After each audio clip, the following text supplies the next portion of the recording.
नमस्कार मित्रों, स्वागत है सभी का। मेवाड़ का इतिहास चल रहा है और मेवाड़ के इतिहास में आज अपन पढ़ने जा रहे हैं महाराणा कुंभा से आगे की कहानियाँ। महाराणा कुंभा के बाद में आगे का राजा मेवाड़ का कौन बनेगा, तो वो है राणा उद्दा। राणा उद्दा मेवाड़ का राजा बनेगा 1468 में।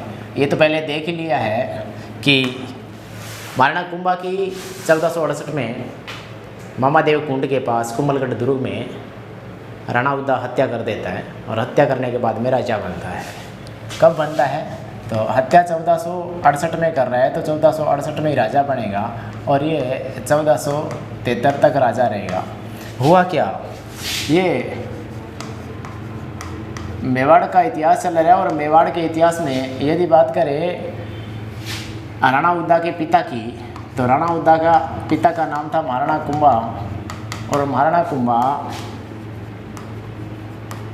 उन्माद रोग से पीड़ित था।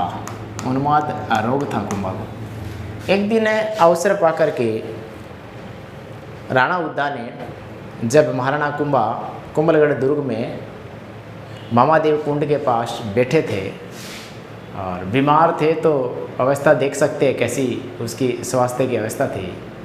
उस स्थिति का लाभ उठाते हुए राणा उद्दा ने महाराणा कुंभा की हत्या कर दी। तो इसको कहेंगे राणा उद्दा को मेवाड़ का पितृहंता। सबसे बढ़िया प्रश्न, बहुत बार पूछा भी गया है। मेवाड़ का पितृहंता किसे कहेंगे? महाराणा उद्दा को। उद्दा ने क्या किया, अपने पिता महाराणा कुंभा की हत्या कर दी।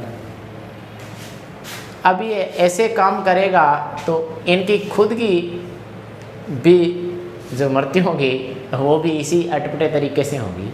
हुआ क्या, एक बार राणा उद्दा, बारिश हो रही थी, दुर्ग के झरोखों में बैठे हुए बारिश का आनंद ले रहा था।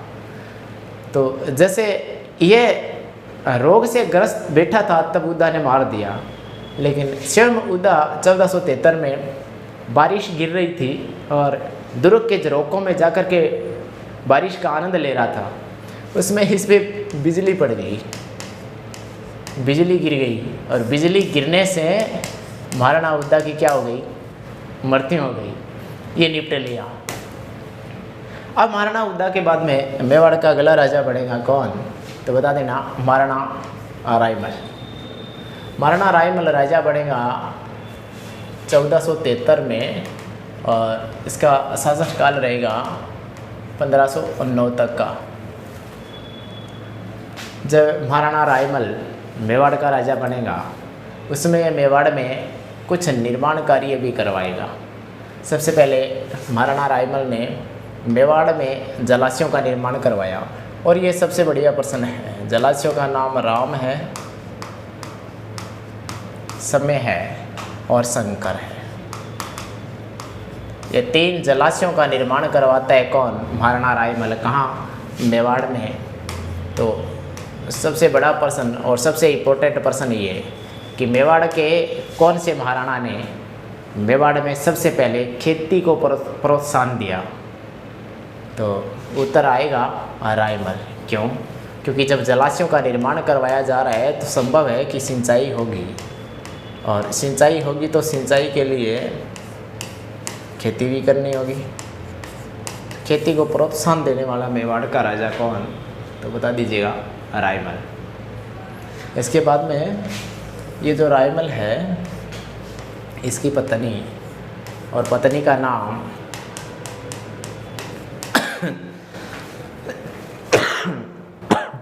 सॉरी, पत्नी का नाम श्रृंगारी देवी। ये जो श्रृंगारी देवी है ये मारवाड़ की राजकुमारी थी और राव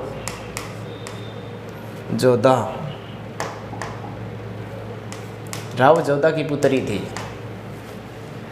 इस श्रृंगारी देवी ने मेवाड़ में गोसुंडी की बावड़ी का निर्माण करवाया। सॉरी,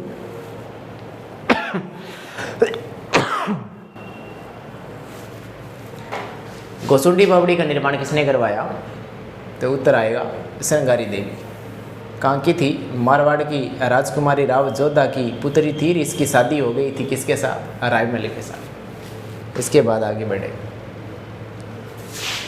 रायमल के संबंध में, खुद के संबंध में जाने तो रायमल की बहुत सारी इतिहासकार कहते हैं कि कोई 57 रानी बताता है, कोई 11 बताता है, कोई 12 बताता है, लेकिन लगभग इतिहासकारों का आंकड़ा ही है कि महाराणा रायमल है, इसकी 11 रानियां हैं।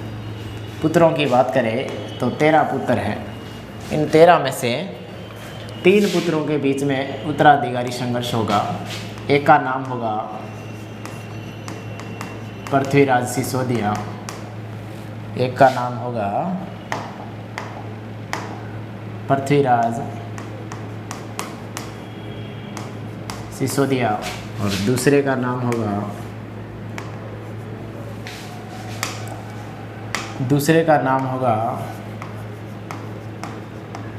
जयमल, दूसरे का नाम होगा जयमल और तीसरे का नाम होगा महाराणा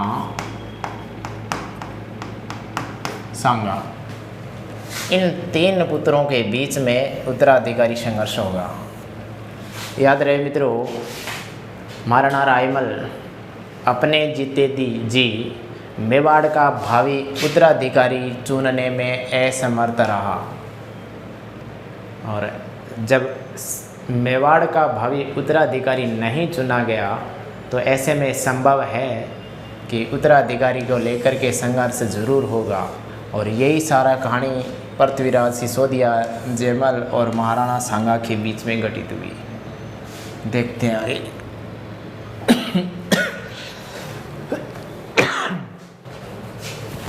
अभी मैंने बताया कि उत्तराधिकारी संघर्ष होगा, पृथ्वीराज सिसोदिया और जयमल और एक तीसरा महाराणा सांगा। कहानी बता देता हूँ। ऐसा हुआ कि उत्तराधिकारी संघर्ष को लेकर के संघर्ष होना है किसके बीच में? पृथ्वीराज के बीच में, जयमल के बीच में और सांगा के बीच में। अब इस बात का सबको पता है। इनका चाचा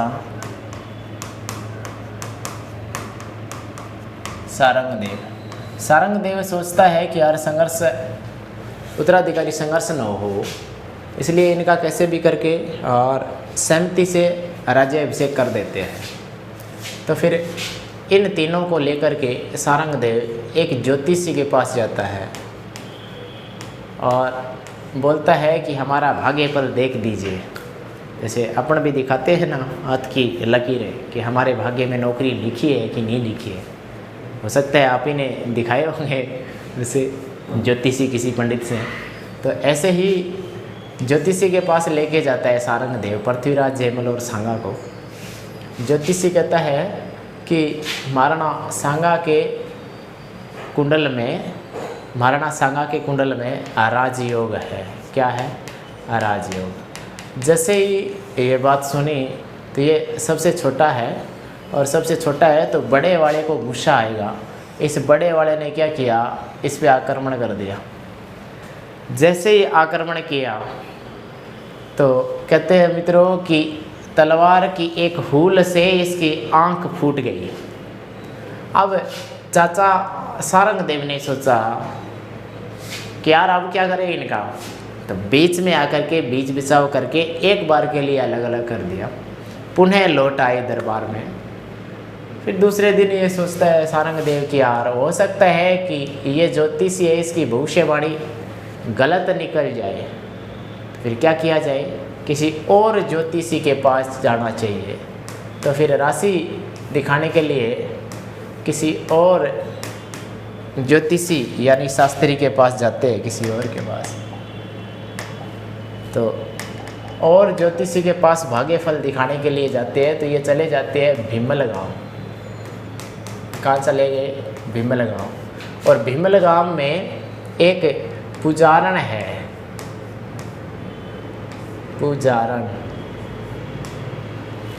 भीमल गाँव में एक पुजारिन है और उस पुजारिन के पास चले जाते हैं।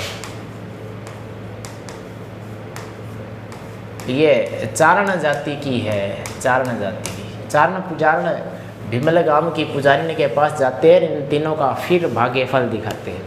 ये देखते ही कहते हैं, ये देखते ही कहती है कि ये जो महाराणा सांगा है ना, इसके नक्षत्रों में, इनके कुंडलों में, इनकी जो राशि है, इनके योग में राजयोग है। जो पहले भविष्यवाणी थी तो वो सही निकली, पहले वाली भविष्यवाणी सही निकली। तो अब भाई साहब इससे नहीं रहा गया, अब इसने आक्रमण कर दिया। अब सांगा यहाँ से भागेगा, जान बचा करके सांगा भागा और सांगा आ गया अजमेर। कहाँ आ गया? अजमेर आ गया। अजमेर में शरण लेता है ये। तो शरण किसके पास लेता है तो बता देना। करमचंद नाम का एक व्यक्ति है और वो एक डाकू है, उसके पास शरण ले लेता है। ये जो कहानी है, ये इतिहासकार कहते हैं कि ये तो एक दंत कथा है, जनश्रुति है। खैर जो भी हो, एक बार के लिए रिवाइज और कर लेते हैं। पृथ्वीराज, जयमल और सांगा, इन तीनों के बीच में उत्तराधिकारी संघर्ष होगा और उसको बचाने के लिए चाचा सारंग देव कहते हैं कि यार तुम लड़ो नहीं राज्य के लिए, इसलिए तुम दोनों मेरे साथ चलो, हम अपना भाग्य दिखाते हैं। किसी ज्योतिषी के पास जाते हैं और जाकर के भाग्य दिखाया तो ज्योतिषी शास्त्री ने कहा कि राजयोग तो इस छोटे छोटे वाले के भाग में है। तो पृथ्वीराज ने आक्रमण किया तो पहले ही आक्रमण में इसकी क्या है, सांगा की एक आंख चली गई। और फिर दरबार में लौट आए। फिर पुनः सारंग देव ने कहा कि यार हो सकता है कि पहले वाले ज्योतिषी है, इस ज्योतिष शास्त्र की कहा वो जो राशिफल योग जो देखा वो गलत भी हो सकता है, तो किसी और से दिखाए। तो ये भीमल गांव की चारण पुजारण एक थी, उसके पास गए, उनको भी इन तीनों के भाग्य की कुंडली दिखाई गई। इसने भी यही बात कही कि जो पहले वाली भविष्यवाणी है वो सही है। अब गुस्से में आकर के पृथ्वीराज ने आक्रमण कर दिया सांगा पे। सांगा भागा है और अजमेर आ गया और शरण लेता है करमचंद के पास। ये सबसे खतरनाक पर्सन है, सबसे इम्पोर्टेंट पर्सन है, बहुत बार एग्जाम में आया है। समझ में आ गया? आगे बढ़ेंगे। अब क्या है, अब ये जो अभी अपन ने पढ़ा, अब ये जो जयमल है और पृथ्वीराज सिसोदिया है, इसके संदर्भ में थोड़ी सी जानकारियाँ और जुटा लेते हैं। जयमल, एक बार क्या हुआ कि मालवा का एक शासक है, उसने आक्रमण कर दिया। क्या कर दिया? आक्रमण है। और कहाँ कर दिया तो बता देना। बूंदी में, बूंदी पर, रणथंबोर पर, रणथंबोर पर आक्रमण कर दिया। और एक रियासत थी जिसका नाम था टोडा। ये भी ये जागीर थी। टोडा क्या थी? जागीर थी। टोडा जागीर थी। कहाँ की जागीर थी ये तो बता देना। मेवाड़ की जागीर थी। मेवाड़ स्वयं एक रियासत थी।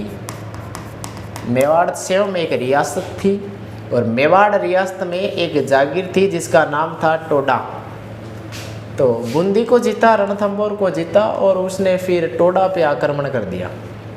अब सबसे इम्पोर्टेंट अपने लिए यह है कि टोडा का शासक जिसका नाम क्या तो बता दीजिएगा, राव सुल्तान। राव सुल्तान, ये राव सुल्तान टोडा का शासक है। थोड़ा सा व्यवस्थित कर देता हूँ इसको। राव सुल्तान, इसकी एक पुत्री है। पुत्री का नाम क्या है तो बता देना, ताराबाई। ये दोनों यहाँ से भागे और भाग के आ गए कहाँ तो बता देना, मेवाड़ में। एक बार पुनः देख लीजिए। मैंने बताया कि इन दोनों के बीच में एक नई कहानी जुड़ेगी। कहानी यह है कि मालवा का कोई शासक है, आक्रमण करता है बूंदी, रणथंबोर, टोडा पे।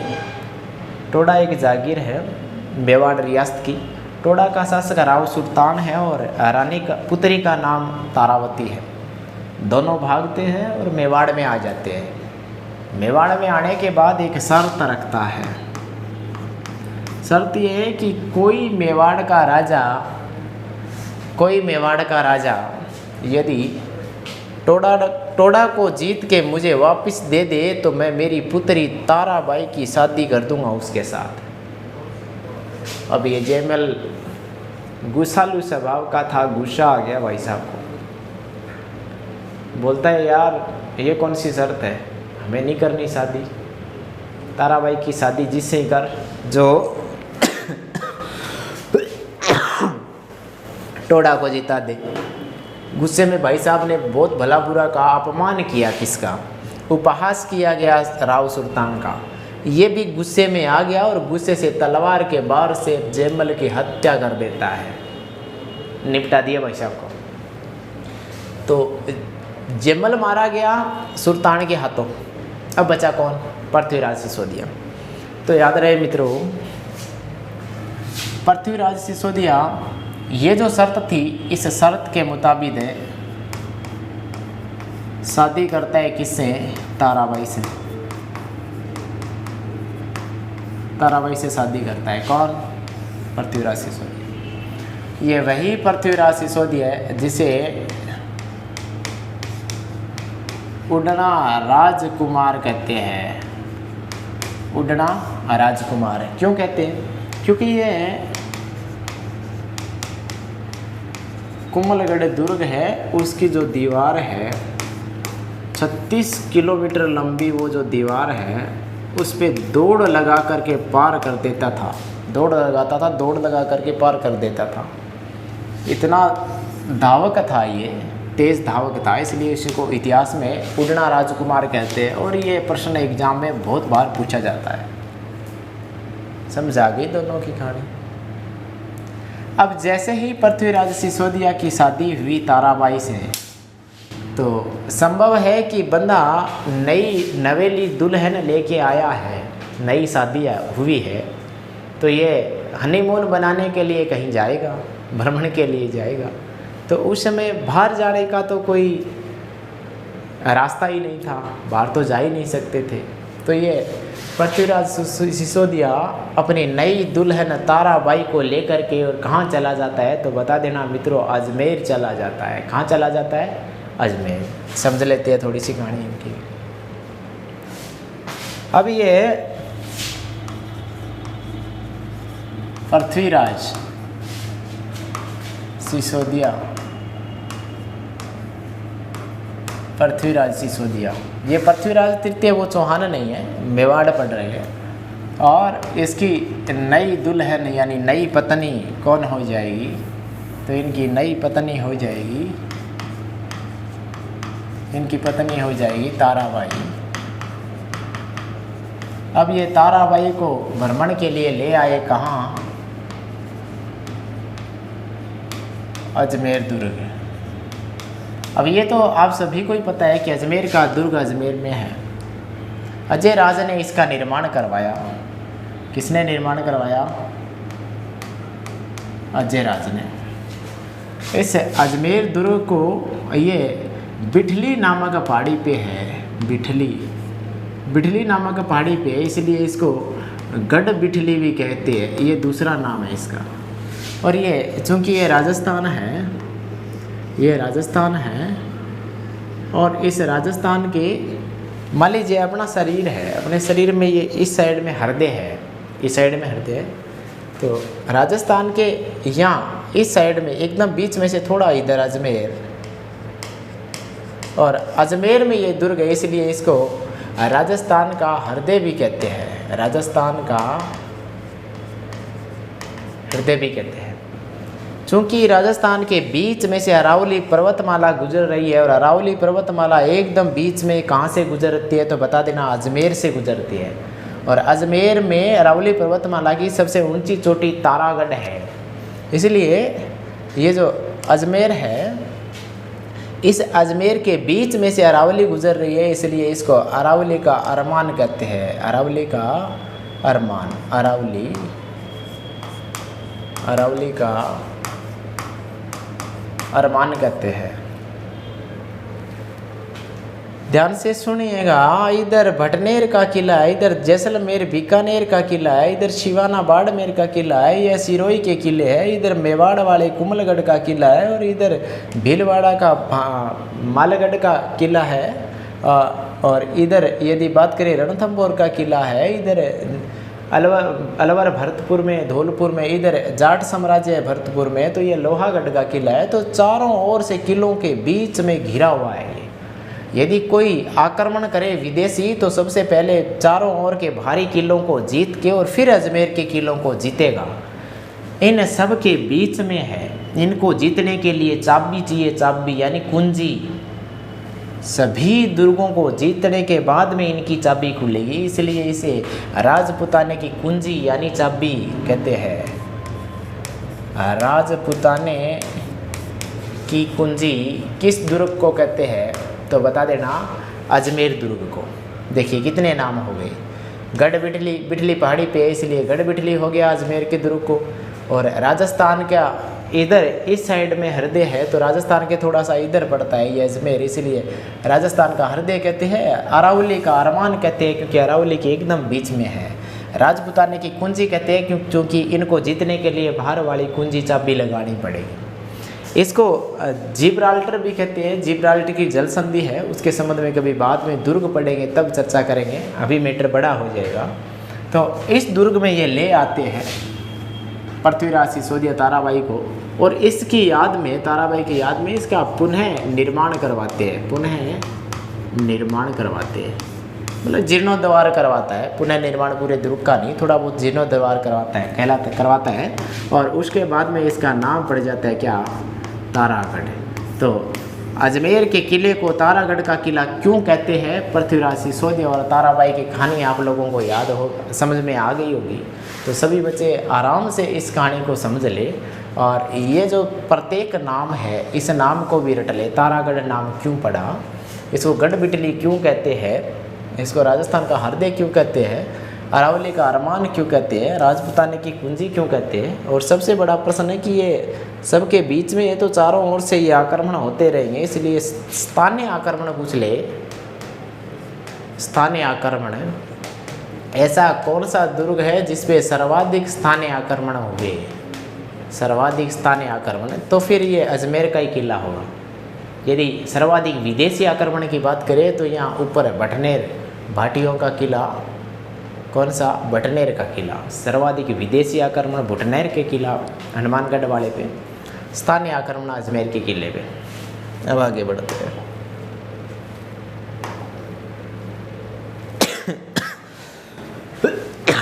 अभी यदि बात करें पृथ्वीराज सिसोदिया की छतरी, तो इसकी छतरी है कुंभलगढ़ में।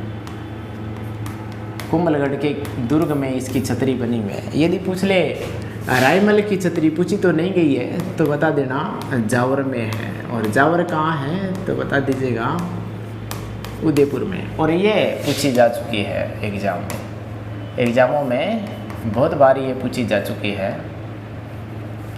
कि पृथ्वीराज सिसोदिया की छतरी कहाँ है, कुंभलगढ़ में, और रायमल की छतरी कहाँ है तो जावर में।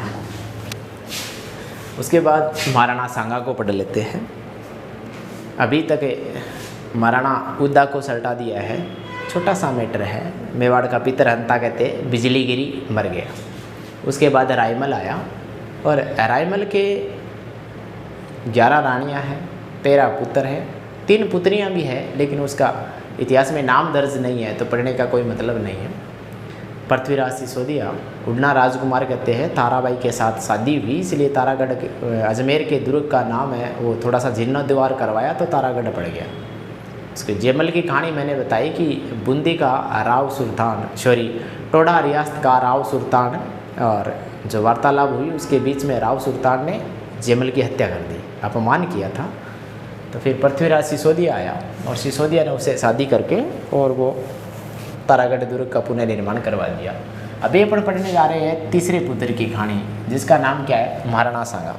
महाराणा सांगा राजा बनेगा 1509 में और 1528 तक राजा रहेगा। सबसे इम्पोर्टेंट, प्रत्येक प्रश्न, प्रत्येक लाइन खतरनाक इम्पोर्टेंट है एग्जाम की दृष्टि से। यदि पूछ ले इसका उपनाम, उपनाम की बात करें तो आपको याद रखना है महाराणा सांगा को हिंदूपथ कहते हैं, हिंदूपथ या हिंदूपात भी कहते हैं। क्यों कहते हैं? पथ माने रास्ता, हिंदू माने हिंदू। हिंदुओं को रास्ता दिखाने वाला राजा यदि कोई राजपुताने में था तो वो कौन था? राणा सांगा था। इसको इसके शरीर पे कहते हैं कि 80 घाव हो गए, इसलिए इसको घाव सहन करने की शक्ति सैनिकों में होती है, इसलिए इसको सैनिकों का भग्नावशेष भी कहते हैं। सैनिकों का भग्नावशेष यानी खंडहर कह सकते हैं, सैनिकों का खंडहर। कर्नल जेम्स टोड इसके संबंध में बहुत सारी बातें लिखता है, बहुत सारी बातें। महाराणा सांगा मेवाड़ में यदि प्रश्न आएगा तो महाराणा सांगा से पक्का प्रश्न आएगा, क्योंकि सबसे इम्पोर्टेंट है। महाराणा सांगा के संबंध में कर्नल जेम्स टोड कहता है कि इनके दरबार में 7 राजा थे। मायने रखता है मित्रों, 7 राजा। इनके दरबार में 9 राव थे और इनके दरबार में 104 सरदार थे। ये अपने आप में बहुत बड़ी उपलब्धि थी किसकी? महाराणा सांगा की। इससे आइडिया लगाया जा सकता है कि महाराणा सांगा कितना इम्पोर्टेंट है। पढ़ना किसको है? महाराणा सांगा को। कब राजा बना? 1509 में। कब तक रहेगा? 1528 तक। उपनाम हिंदूपथ है, यह हिंदूपात भी कहते हैं। शरीर पे 80 घाव थे, इसलिए सैनिकों का भग्नावशेष कहते हैं, खंडहर भी कह सकते हैं। कर्नल जेम्स टोड लिखता है कि महाराणा सांगा के दरबार में 7 राजा, 9 राव और 104 सरदार काम किया करते थे। उसके बाद कातोली का युद्ध और बाड़ी का युद्ध इब्राहिम लोदी और सांगा के बीच में होता है। आगे की क्लास है वो कल देखते हैं। तबीयत थोड़ी डाउन है, खांसी हो रखी है, लगातार दवा ले रहा हूँ, सही नहीं हो रही है। तो जैसे ही ठीक होगी तो मैं आगे की क्लास कंटिन्यू जारी रखूँगा। यदि क्लास समझ आ रही है तो इसको लाइक कर दिया करो, इसमें कमेंट कर दिया करो। आपके किसी भी प्रकार के प्रश्न सवाल हो तो कमेंट में लिख दिया करो, और यदि क्लास अच्छी लग रही है तो इसको शेयर भी कर दिया करो। सभी स्टूडेंट को शिक्षक दिवस की मेरी तरफ से और सर्च नौकरी की पूरी टीम की तरफ से हार्दिक बधाई। आज की क्लास में इतना ही, बाकी कल देखते हैं।